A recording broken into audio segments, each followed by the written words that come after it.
if you want to see in the deepest sense of the word who you are and somehow become liberated from the constraints of personality, I guess, it will help you do that. This is Daring to Tell, a podcast where I invite writers to read their true stories of personal daring. They read, I listen, we discuss. I am Michelle Rado. Nothing's gonna make me brave. Nothing's gonna make me brave. Nothing's gonna make me brave except doing what makes me scared. Who am I, anyway? I don't often spend that much time talking about me. Not that I don't enjoy talking about me as much as the next guy. I do, but this is a podcast and I am the host, so you're supposed to know me, I guess. But I've kind of come to that realization a little backwards. That's relevant to today's episode, and you will find out why soon enough. Being the person behind the microphone is new for me. It still feels new, and I've been doing this for over a year now. It's not anything I ever really wanted to do. I am someone who spent her entire life working behind the scenes at a radio station. I mention this from time to time, but I don't ever really talk about it. My job there was to write scripts and produce on-air promotional spots that would be read by other people. On-air personalities or reporters or voiceover talent. I was never the talker, I should say rarely the talker. I often struggled with finding the right words, getting them shaped, and figuring out the right message in the right amount of time.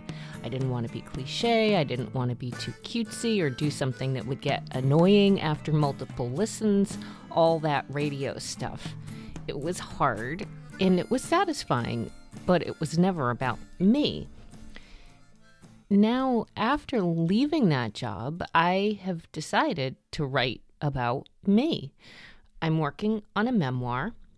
It's also hard and has also been satisfying and also requires me to know my subject, which is me.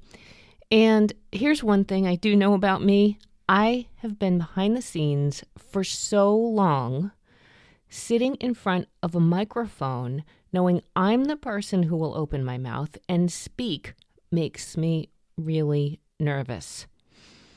So here's one little story.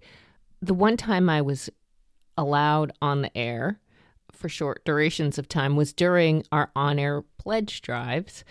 So this one time I was sitting at the microphone with the other talent and with the on-air host, and we were getting ready for the break.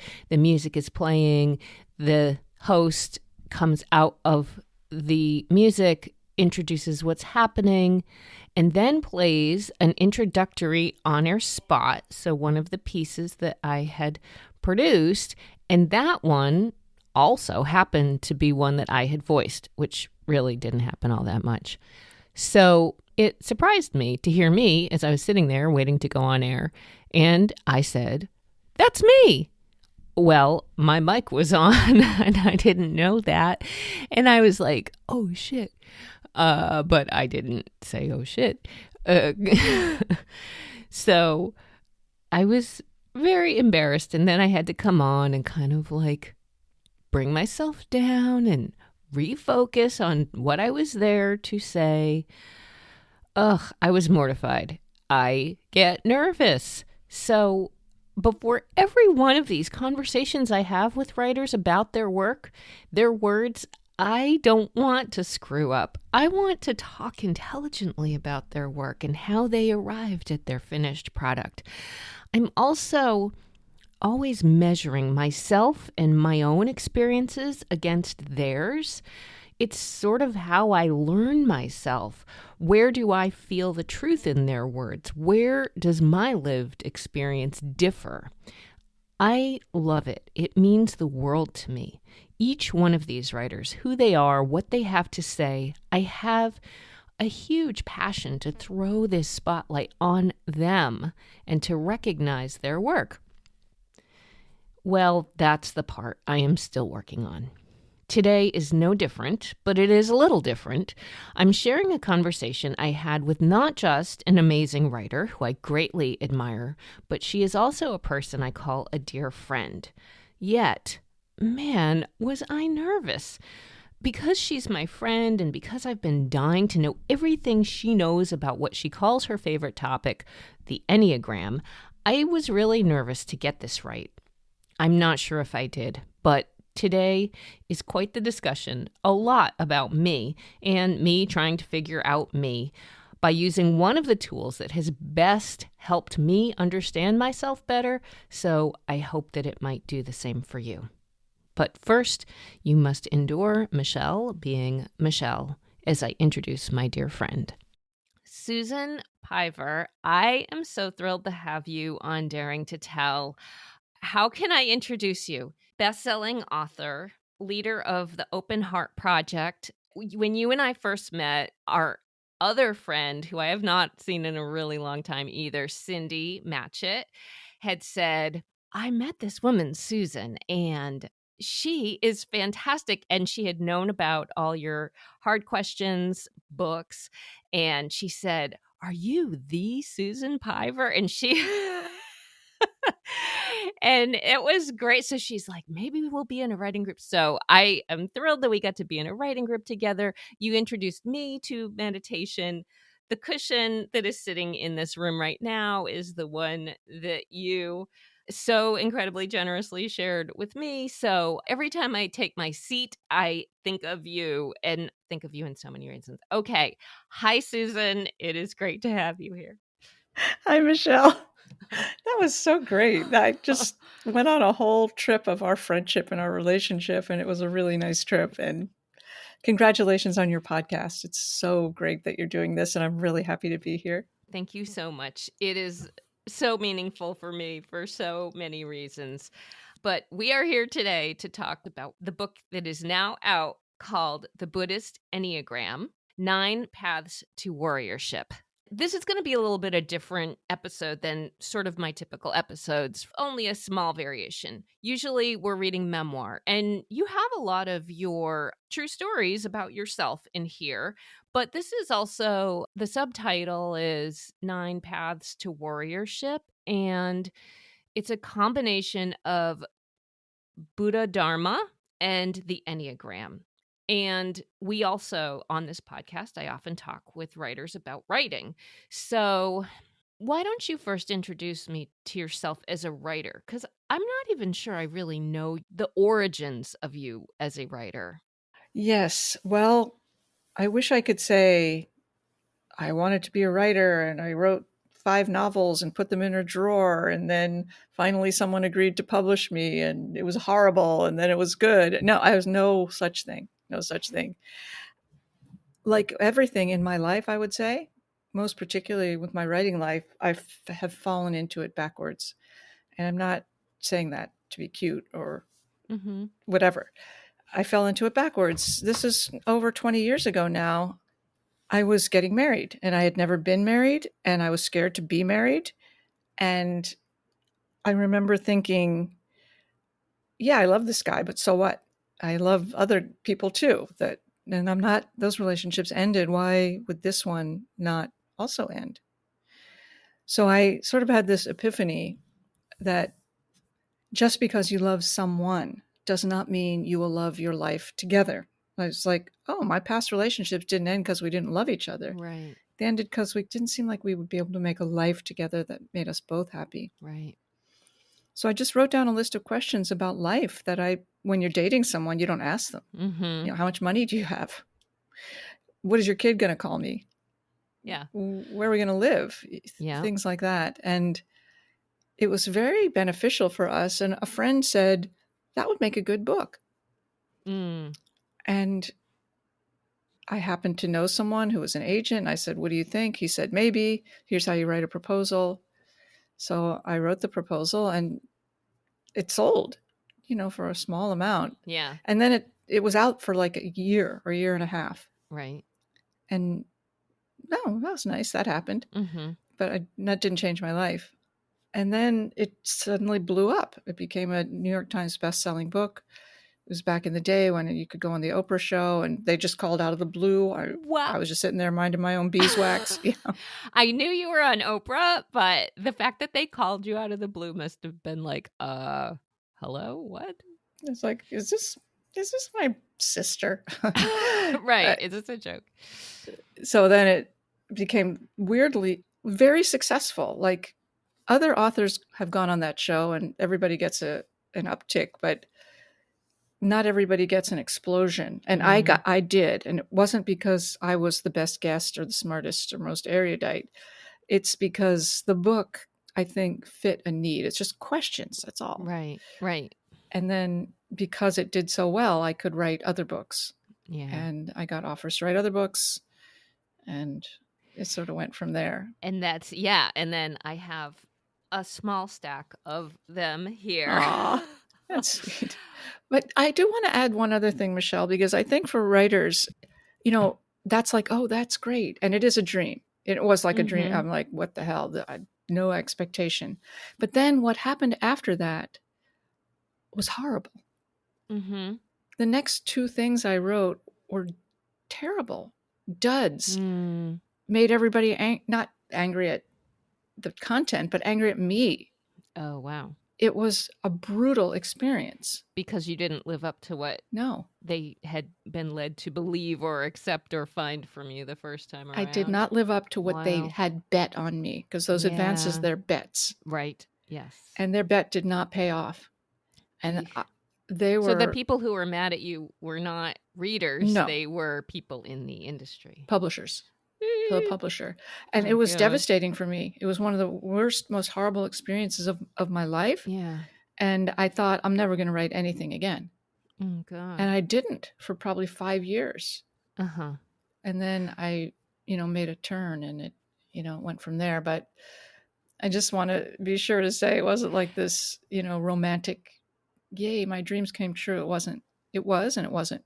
Right. Well, and that's most of the time something happens that's very good. I don't know if this will probably come into play with other stuff we talk about, but then you go, uh-oh, it wasn't what I thought, or I can't, keep laying the golden egg or whatever it is. And so, yeah, that's really scary. And I can imagine a lot of self-doubt creeping in there. It was awful.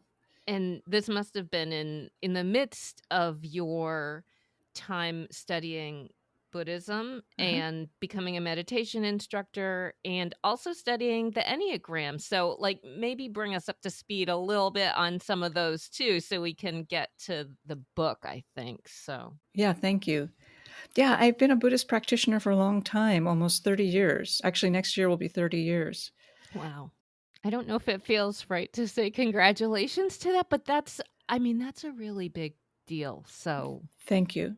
I appreciate that. It is. I don't know how 30 years went by, but it was the pivotal moment of my life. And there have been the amount of days that I've looked back and gone, was that a good idea? Are zero. Like 0%. Wow. Doubt. Yeah. And not that I know what I'm doing, but it was totally the right call. To know it was the right thing is... It's big. Yeah. So I also took an interest in the Enneagram at about the same time. Ennea, for people who might not know, is the Greek prefix for 9, and the Enneagram describes 9 ways of being in the world. Sometimes called 9 personality types, but that's too reductionistic. It's 9 ways of being. And they were just parallel interests to me. And then, I became a meditation instructor after I'd been a Buddhist and a meditator for maybe 15 years. And the reason I became a meditation instructor is also a falling backwards thing. I did work in the publishing industry, not as a writer. And I pitched a project to a publisher, St. Martin's Press. You should do a project about meditation. This is 15 years ago. I think it's going to be, I think it's starting to get popular. And they said, well, could you write it? I said, no, I'm not a meditation instructor. Because I am very traditional in this sense. Yeah. And they said, well, we would like you to write it. So I said, okay. And I became a meditation instructor. Wow.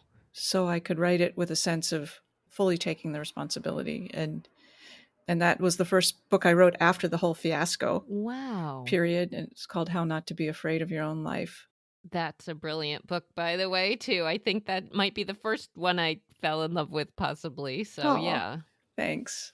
Yeah, that set me on a different path. Again, not because it was my plan and I stepped towards it. It just happenstance.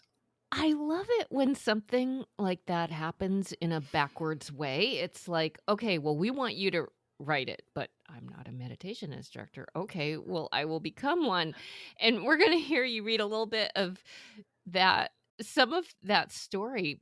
Part of me thinks, should we read that right now? What do you think? Because the way that happened also was Backwards. yeah, and gripping. So the things that I usually gravitate towards in any book, and especially with people I have on the podcast, is the stuff where I read it and I feel like my heart is in my stomach and I go, oh shit, like this is bad. This is scary. And I found this incredibly daring.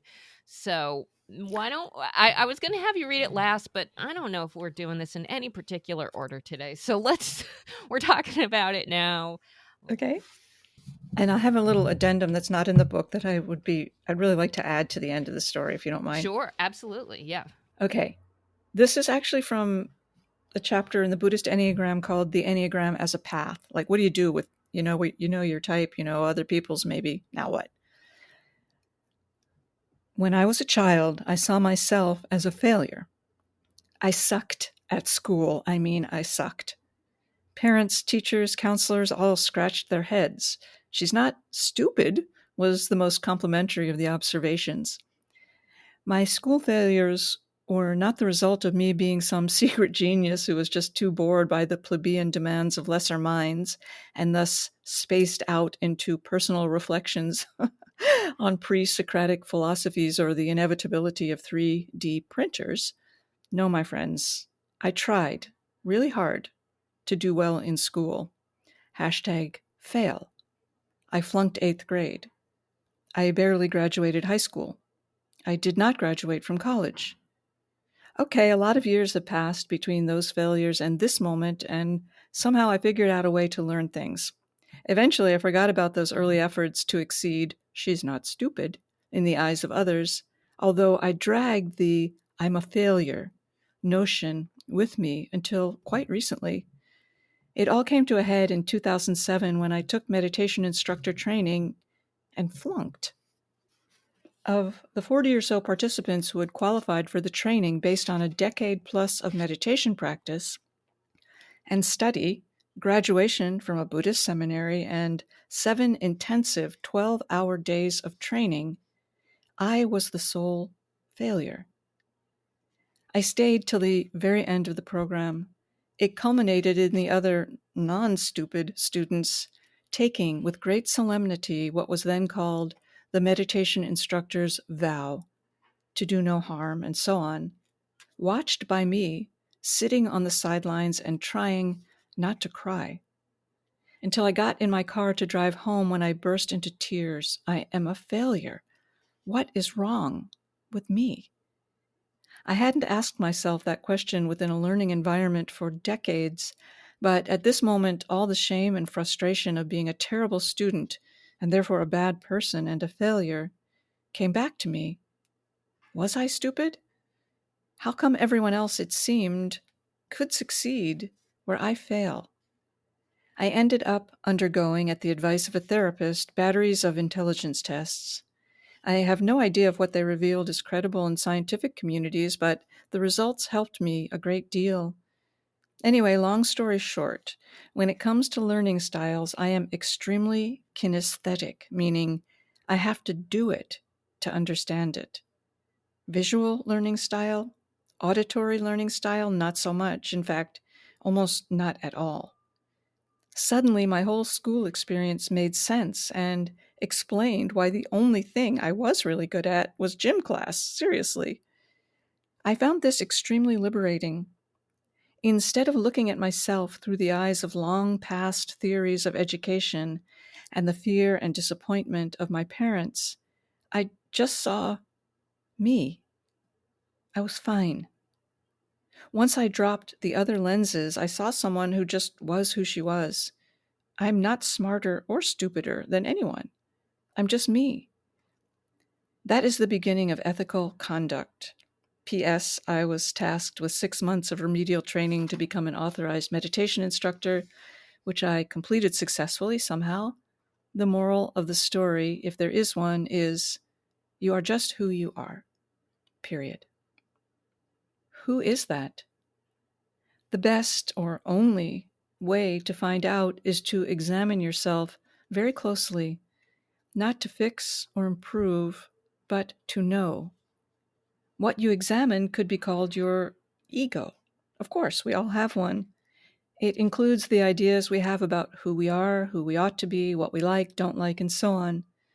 There are many spiritual teachers who say that in order to experience transcendence, you have to destroy your ego. You know what? They're probably right.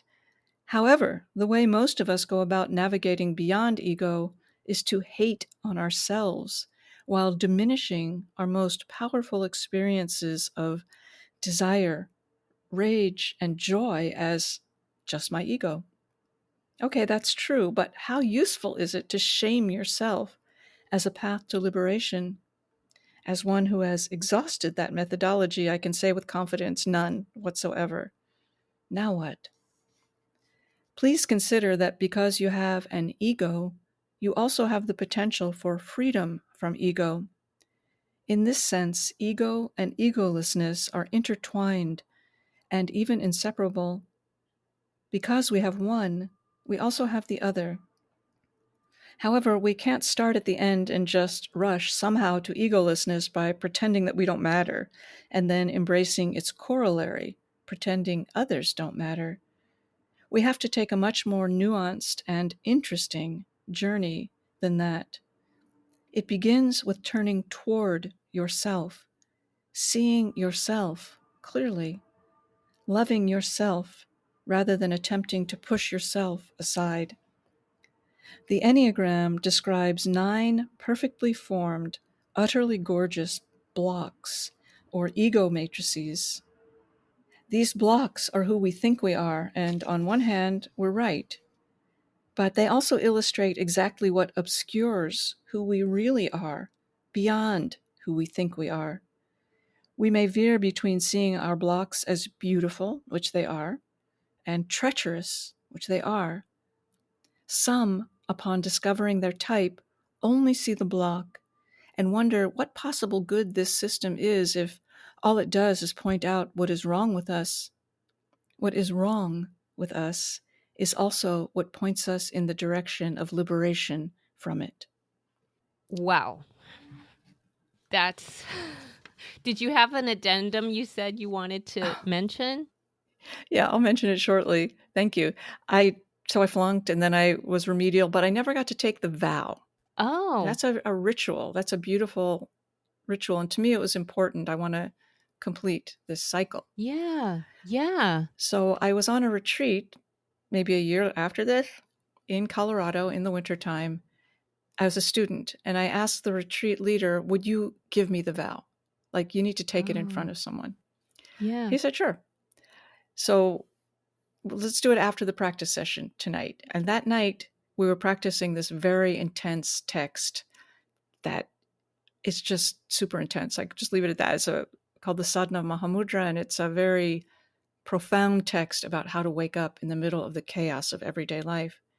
Mm. And while we were practicing it, there was a blizzard, an intense blizzard. And we had an announcement in the middle of the practice saying, all roads in and out are closed. Oh, man. No one can leave, no one can come in. And we're chanting this intense thing and the blizzard and the lightning bolts and all that. And so that was intense. And then at the end, I thought everybody would leave and I would just sit with the teacher and I would recite the vow to him. But that's not what happened. At the end, he said, Susan Piver will be taking the meditation instructor vow. So I came up and I sat in front of like 100 people. And it was Wow. just me and him on the meditation cushions like you have, facing each other. And he gave me the vow and I recited it, and there was the lightning and the thunder and the drama. And Wow. at the end, I was like, yeah, this was a really good way to take this vow. I'm happy it worked out the way it did. Yes. That's amazing.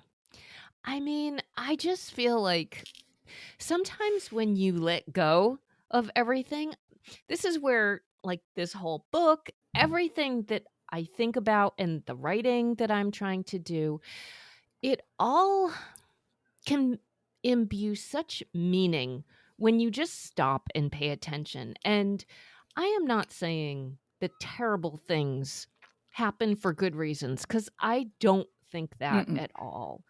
But I also think that sometimes things happen for why they do, or what happens ends up having more meaning Yeah. because it does. I don't know what you think about that. No, I totally agree. And for some people, their karma or their wiring enables them to make plans and drive towards those plans and execute their goals. Yeah. And I love those people, and I am not one of those people. Yeah. I don't even know what kind of person I am, and that's the other reason why I'm just gonna veer off from. I don't know. As I've been trying to write my memoir, which I think you may know a little bit about, because I don't talk about it a lot, honestly. I don't talk about it a lot I mention it on the podcast from time to time, but I have really been trying to figure out, who am I? And it is only in trying to write my experience that I have come close to figuring that out. Mhm. And so I feel like more than a decade ago, when you and I had some very intense and meaningful conversations, we talked a good deal about the Enneagram. And I feel like I've heard you say and read your words many times, like, it's my favorite topic. It's what I always want to talk about. True. And I was always like, wait, I want to hear more. So first of all, I feel like I've been waiting for this book forever. Every time I can, like, get more out of you with what is this Enneagram.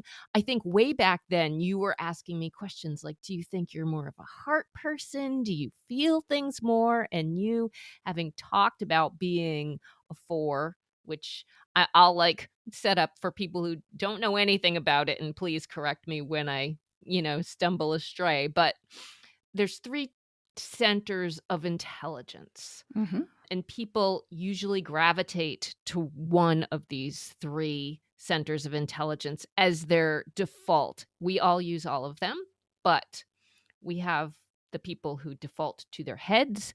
We have the people who default to their hearts or their emotions. And we have the people who default to their guts or their instinct or their body. Mm-hmm. So I will say, you have said many times you're a 4, which is on the heart triad. That is the person who takes everything and the energy sort of goes inward, right? Yes, absolutely perfect. So I think that you had thought, maybe you're also a 4, are you? And I go, maybe I'm a heart person. I don't know. And then I go, well, sometimes I don't know what I think. Am I a head person? I don't know. So it was not until, I think it was about a year ago in the winter, you gave an introduction to the Enneagram, and you talked about all these things again, and you talked about the head and the heart and the gut. And it was not until, perhaps it is evident in our conversation so far, that the talking style was saga. And I was like, oh my God, that's me. I cannot answer a question concisely, period. See, now I have even hijacked our whole entire conversation. I like it. I'm enjoying it. You were talking about, because I'm like, I'm trying to remember when we first met, when we talked about the end. So that, when I said, wait a minute, what if I am a 9? And what if I am a gut person? And 6 years ago, in 2015, I had gut surgery. So it wasn't until in the aftermath of having that, I hate saying these words, but I'm saying them, rectal resection surgery, That I know. It sounds very Lots of uncomfortable. fun for every sounds not very fun, but in a funny way, it was among the top things that have ever happened to me in my life because you know what? Here I am Mhm. still having the chance to talk about it. And so my recovery from that surgery has been a time where I have had to really start paying very close attention to myself and to my gut, literally. And then something happened. I started feeling myself as a gut person. Mm. I think it hasn't been until I feel a thing with my body that I then go, oh, that's what I know, if I can even like be so bold as to say that I know anything because I feel like I have spent my whole entire life going, "Oh, I don't know. What do you want to do? Whatever anybody else wants to do is fine." And I'm going to pause on because I'm going to go on too much about me. But why don't you tell me more about this book, Susan? More about what? More about this Oh, book. this book. Well, yeah. Well, let me ask Because you I something. don't want to get too far astray, but okay. No, I don't think we have got. I think we're right in the center. I don't think we've gone astray. But let me ask you, what did it feel like to realize that you were a 9? What was it, the talking style? And then how did you feel? Like, oh, what? I never heard this before. Now what? It was very much the talking style because I thought, oh my God, everything that I say is like a story and a digression and goes, where does it go from here? And I had to know that. I think that the writing that I've been doing, well, I've been writing for, I don't know, since about 2019, 2018. And I decided to cut. Well, okay, so here's another little backward story. So I, at one point, Grub Street Writers, yay, Grub Street, who is awesome in Boston, they were having their Muse in the Marketplace agent pitch session. And I had signed up to do a pitch with an agent. And I had been working with a writing coach, Nadine Kenny Johnstone, who is my wonderful, amazing writing coach. And she helped me finesse 20 pages that I pitched to an agent who I think was actually a really good agent. She's a person who represents a lot of books that are very like scatological details about things, like that's her zone. So I was like, I think I have the right person.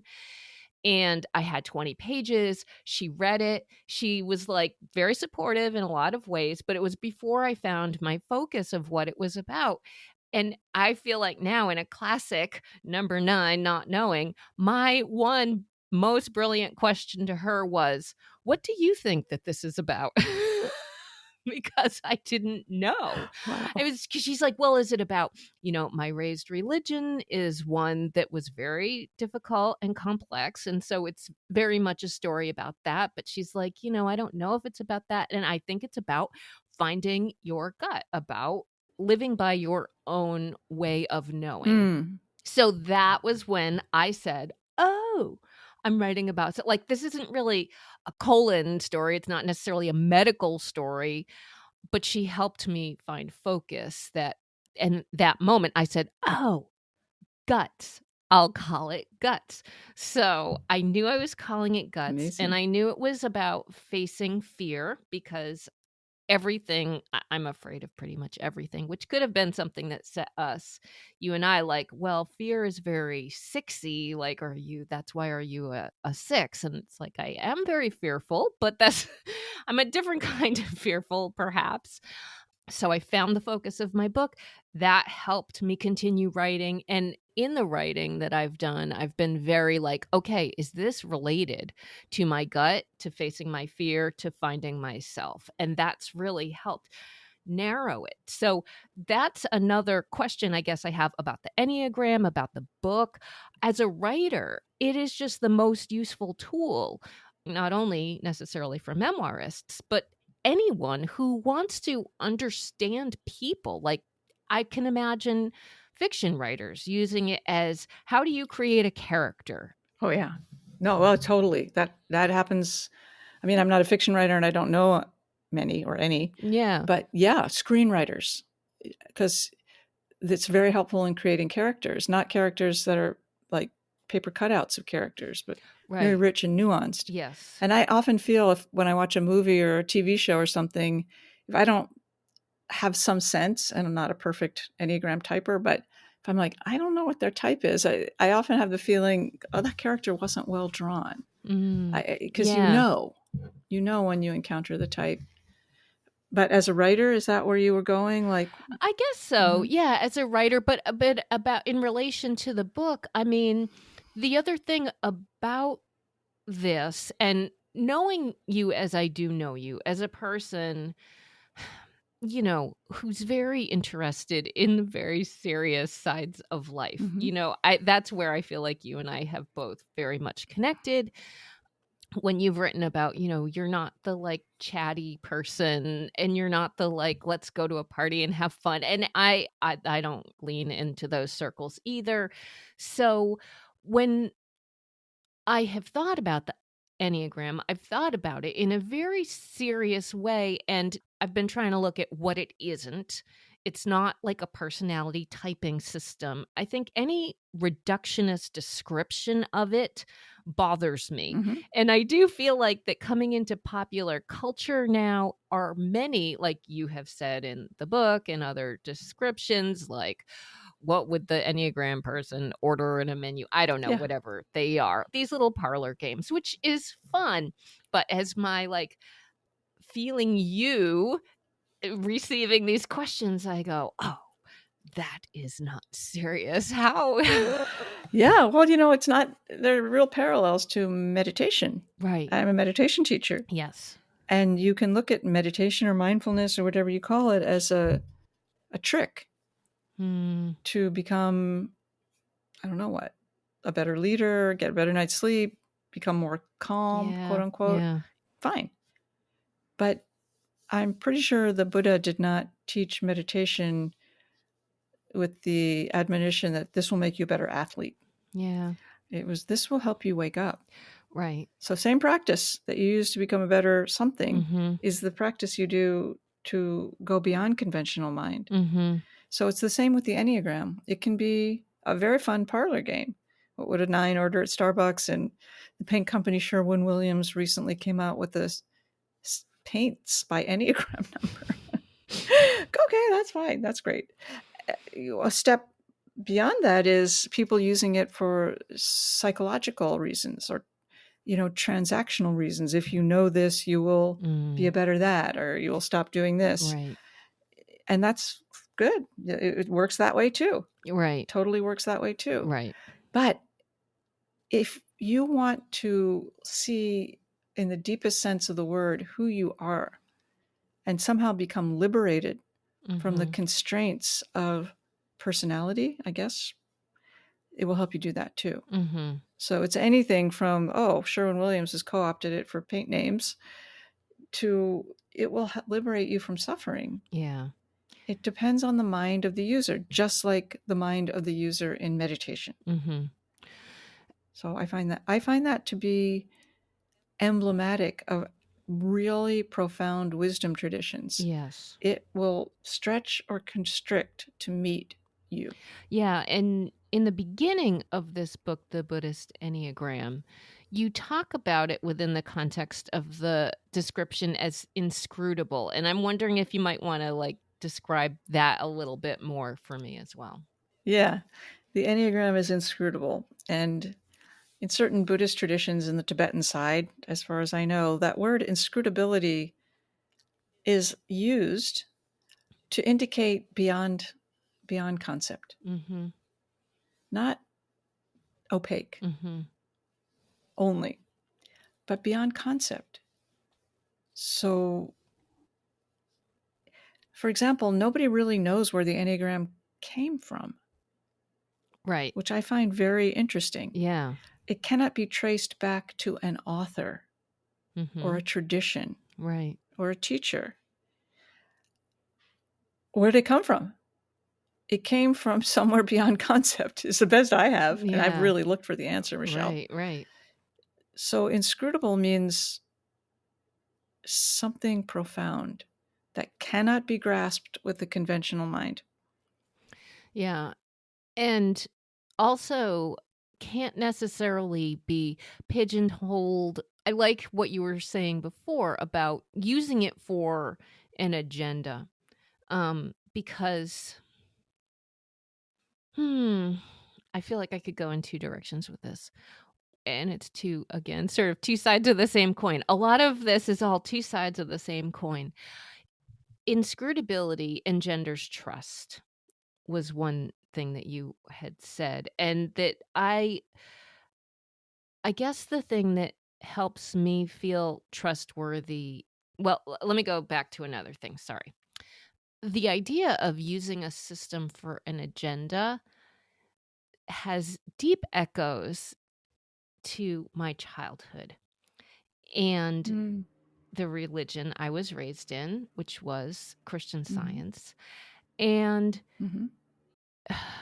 there was something about prayer that we used prayer as a way to heal our bodies. That's the objective, I'll call it. Mhm. It was sort of like you had to know your allness and oneness with God to unsee the illness or the error or whatever it was. And then it would fall away because it was no longer a part of you. And once you relinquished it as a part of you in your mind, it would also fall away from your body.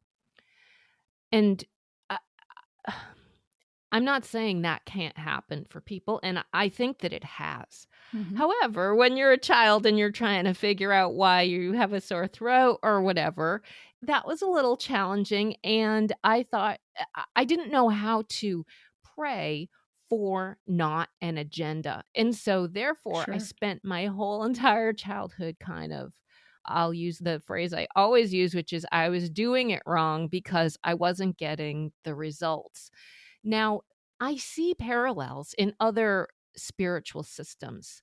And that's why I find this both fascinating in a way that I am drawn to, but in a way that there's part of me that goes, whoa, wait, what is this? So that idea of what is trustworthy, I don't know. I can see how you don't want to use a system for an agenda. And I also think that when you do, I mean, I find it very interesting to say, who am I? And my goal is really to know who I am. I mean, I think plenty of books have been written with this know thyself theme.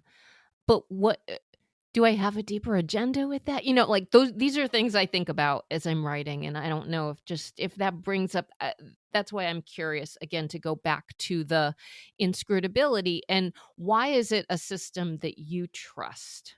Hmm. I guess the reason I trust it is because of actual results. Right. It has changed the And what way do I you look at. mean by results? Mhm. Sorry. That's okay. Yeah. It has made me more compassionate toward myself and others. It has given me joy Mhm. from self-understanding. Yeah. I use it every day of my life. It Yeah. supports me to have conversations with people in a more skillful way Yeah. than I would be able to otherwise. So I see it in my life. And that's what engenders trust, is when you see it in your life. Yeah. So as with Buddhist practice, nothing happens when you're doing it. Yeah. You sit on the cushion, you're like, oh, when is lunch? Or why my knee hurts? Or I think, I don't know, I'll never do this right. Whatever it is that we all do on the cushion. It's like, well, that's not very useful. But then when you look back, you see your whole life changes. Yeah. It's the same with studying the Enneagram. At first, it's like, well, that's really interesting. Like you and I both feel like, I want to know more. I don't know why I want to know more. It pings something that's like, that's good. That's important. I never heard that before. I'd like to hear more about that. So that's trustworthy. Yeah. That inclination, that what actually gets your attention, not because you think you should know it or because somebody told you it would be good for you, but because there's something inside you that just urges towards it, that's trustworthy. Yes, exactly. And I think that you do hit on the fact that it's something within you, it's something within me that it hits on, and you go, that resonates somehow, or I have an inclination towards this and I can't quite figure out why, but Yeah, I do. I do. And that's really important. And the Enneagram, for me, this is similar to the Buddha Dharma. When I first started learning about the Enneagram and Buddhism, I would often have this feeling of I'd read something or hear something. I never saw that before. Nobody ever said that. Never ever heard it before. Yeah. But at the same time, there was something familiar, like I knew that. Yes. I didn't know I knew it. Yes. Yep. And that's the tell. I knew it. Someone's giving you your own wisdom by saying something that causes an echo in you. And then it's yours. Yeah. Nobody gave it Yeah. to you. It's like, I know that. It was already yours. Yes. It was already yours. Yeah. Absolutely. That's trustworthy. Yeah. I think this might be a good moment to have you read. I'm doing this all backwards. I'm going to have you read the prologue of your book. So, Love to. Do you want to go to that next? Love to. All right. Okay, so I'll read the preface with pleasure. It starts with a quote. We are talking about the mandala principle from the point of view of the map of enlightenment, said Chogyam Trungpa Rinpoche. When I was a little girl, I had conversations with numbers. It seemed quite ordinary to me. My childhood bed was in a corner of the room under a window. On sunny mornings, I would lie there and watch flecks of dust circulate in the light. They floated and mixed and drifted and disappeared and reappeared. It was an odd delight just to be with them. At some point, the flecks turned into numbers. Numbers would float and mix and drift and disappear and reappear, sometimes alone, sometimes with other numbers. They arranged themselves in designs that arose and fell apart, arose and fell apart. There was endless movement and endless meaning to the movement. The numbers engaged in unceasing play, and due to some stroke of luck, my mind was a part of this strange choreography. The numbers felt like friends that teased me, shared insights, fell into comfortable silence, and offered wordless teachings. It wasn't until I discovered the Enneagram, a fascinating system that describes 9 types of people, that I gained additional insight into what it all might mean. The Enneagram is a complex mandala made of numbers. It is divided into parts that together express a single universe, but just as I experienced in my childhood reveries, the primary meaning exists in the ever-shifting interplay.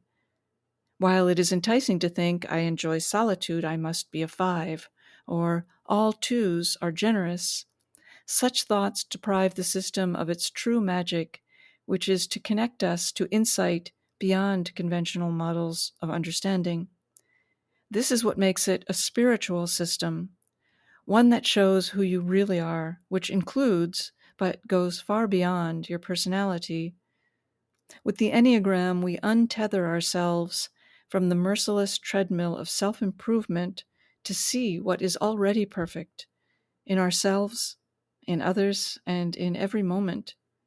This is a warrior's journey. It takes courage to look at what we cannot see under normal circumstances. I hope that this book will support you to do so. This work is a result of my decades-long investigation into both the Enneagram and the Buddha Dharma. They have mixed in my mind to create the amalgam that follows. It is important to acknowledge right up front that the ideas in this book are, as far as I know, mine and mine alone.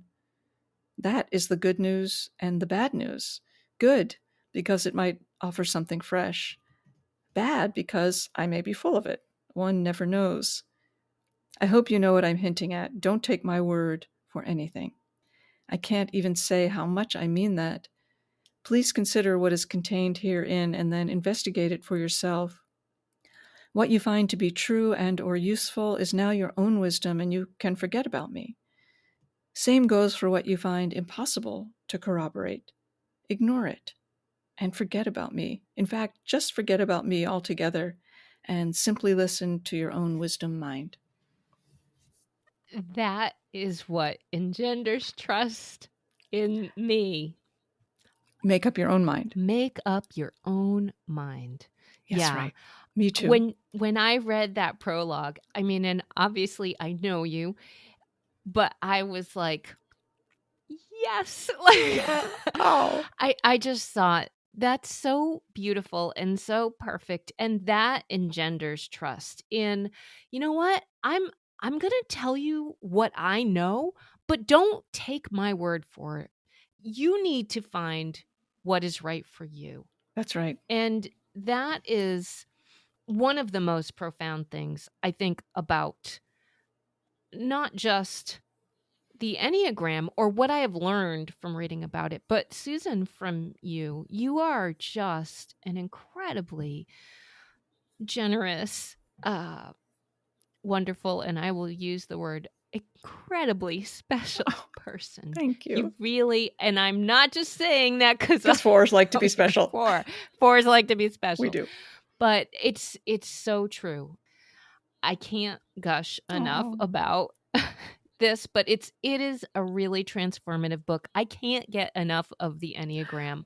I want to keep learning more about it. And like the meditation cushion, which I have a little bit more of a like push-pull with, it has to do with like going through it just at the pace and phase that it can happen, which is like writing, which is just one word at a time. Exactly. So I want to thank you so much for your time, and I don't know, there's about a million more things I could keep talking about with you, but thank you so much for talking with me today. Thank you so much for talking with me and for being my friend, and I would come back anytime to continue the conversation. And I'm so happy that you're enjoying the book. That means a lot to me. I know you know what it takes to do this.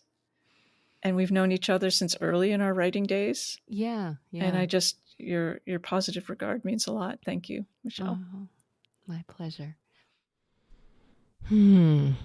Well, in spite of all my talking through this episode, I do hope you've been able to get a sense of the wisdom that Susan has brought to not just one topic, but two topics, and combining them in the Buddhist Enneagram. I am, again, so happy to count her as my friend, and that she has shared her wisdom and knowledge on this inscrutable system with the world. Yet another thing that I had wanted to talk with her about was the whole idea of self-exploration being a warrior's journey. Bravery and courage to see ourselves clearly is the whole theme of this podcast and of the writing that I gravitate towards.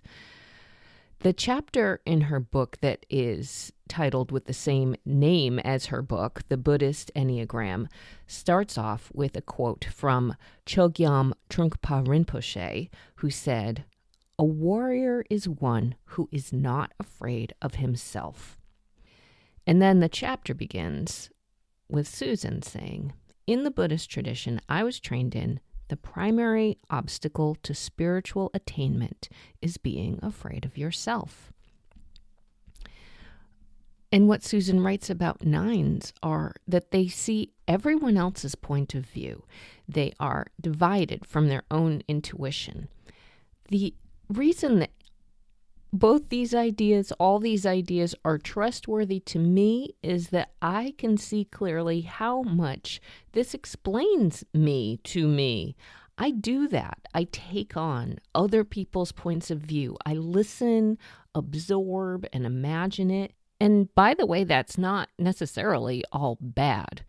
But doing that can leave me in the center of a whirlwind of choices and options and opinions and paths, not knowing what I think and often unable to move and decide my own clear interest or intention.